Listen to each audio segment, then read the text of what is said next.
Have you ever considered that as small children, we are encouraged to have dreams and ambitions and use our imagination? And small children, they are just absolutely delightful. They believe in fairies and Santa Claus, Peter Pan, and becoming all sorts of really, vibrant characters in life. Yet as we get older, we attend school, we have certain conditioning placed upon us, and we stop using our imagination and we fall susceptible to the conditioning of what society tells us we should be doing versus what feels right in our hearts. And honestly, this is how society has been for a long time, so I don't blame anyone. Yet it is up to you as an individual and as a sovereign being to stop giving your power away, to stop and think for yourself, to have the discernment to decide if something is right for you, or if maybe you've just fallen prey to social conditioning, to conditioning from your upbringing, and doing things in life that maybe align with your family's belief system or your religious belief system, yet feel incongruent with who you genuinely are as a being. Because your soul might be quite different to the persona that you present to the world. And this is something that I've learned along my journey, because me 5 or 10 years ago, very different to the person that I am today. But I wouldn't change it for anything, because me just being this absolute weirdo, I crack myself up, honestly. But it's liberating, because as I've said before, the more you get to know yourself, the more you stop hiding parts of yourself, it just becomes funny, because you're just like, oh, you can pay yourself out, you can cringe at yourself, and there's nothing to hide anymore, It's honestly so much harder to keep up a facade and to pretend everything's perfect in life when you know for sure it's not. You have to embrace the chaos of life. It is just part of it. Chaos and order go hand in hand, and you want to be able to stand in the middle of the fire or the middle of the tornado and just be absolutely all good either way. I used to struggle so much with chaos around me, everything had to be in order, otherwise I felt completely overwhelmed. And whilst in some cases we can control our environments, for example, where you live, your home environment, you might enjoy having a peaceful, quiet environment. I'm the same. But sometimes things are out of our control, whether it's things that blow up in the work environment, family or romantic relationship dynamics, things that are happening globally around the world. Some of these things are beyond our individual control. So you have to learn to use your discernment to find your own inner peace. This is why people who meditate or into yoga, people think they're all just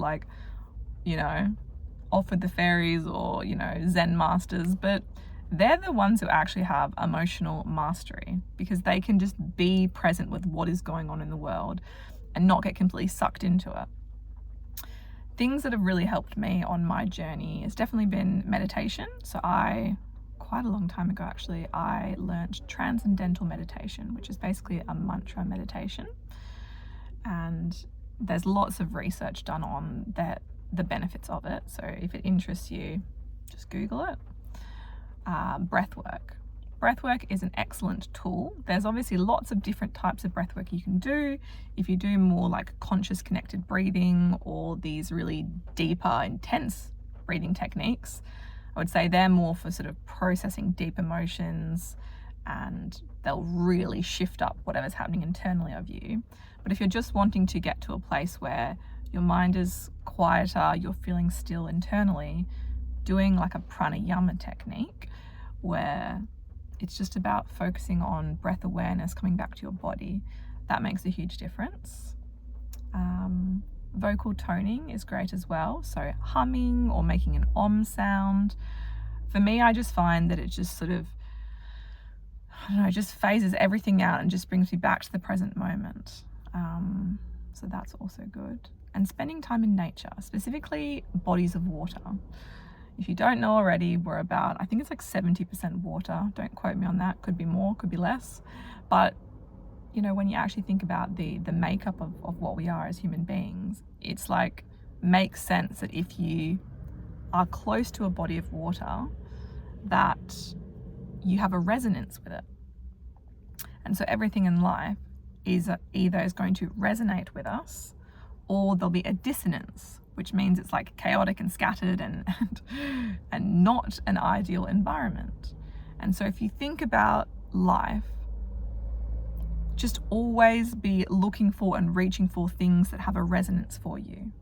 So for me personally, spending time in nature, specifically the ocean, walking barefoot on the beach or sitting on grass by the beach, it just lets me get attuned to, I guess, like the energy of nature. I feel like my heart is at, you know, in a peaceful state. I feel congruent with my environment.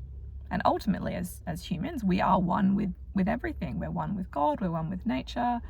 So I guess that's what it means when you're like one with source. You're one with all of existence. And so you don't feel fearful, you don't feel scattered, because you're like, oh, I'm in tune, I'm going with the flow of life, everything's all good. I also like things like float therapy, so going in flotation tanks. They are excellent for you, especially if you struggle with stress, insomnia, overthinking. There's just so many health benefits as well. You can look into it if you like. Craniosacral therapy has been excellent for me as well. Really helps with nervous system support, and it's such a gentle therapy.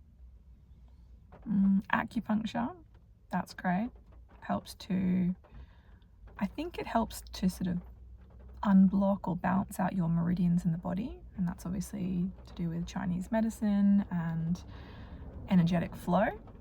Qigong is great as well.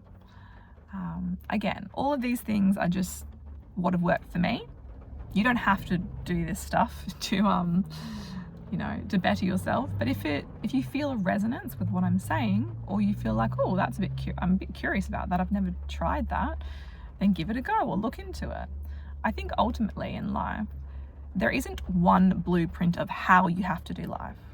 Really, you're on your own journey, you've got your own playbook, your own script, if you want to call it that, your own storyline, and you really can do whatever you want in life.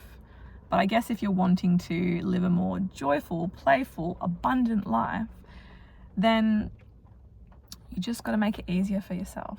Reach for things that you have a resonance with, that feel good inside. As I've said in my last whatever video, developing your intuition. It's really not that hard. Stop overcomplicating it. Just go with what's a fuck yes inside of you, and anything that's a fuck no, just fuck that off. It sounds savage and blunt, but like, there's just no time to waste. Like, your dream life, your ambitions and goals in life, they're not years away. Like, time is a construct that man has made. Reality exists beyond time. So if you want something in life, you don't have to wait 6 months, a year, 5 years, because you think, oh, I can only do it in that timeline. No, screw that. Like, tune into who you are and do the work. All right, enough of a rant for today, but hopefully that lands for somebody. If it resonates, let me know what your takeaway was in the comments.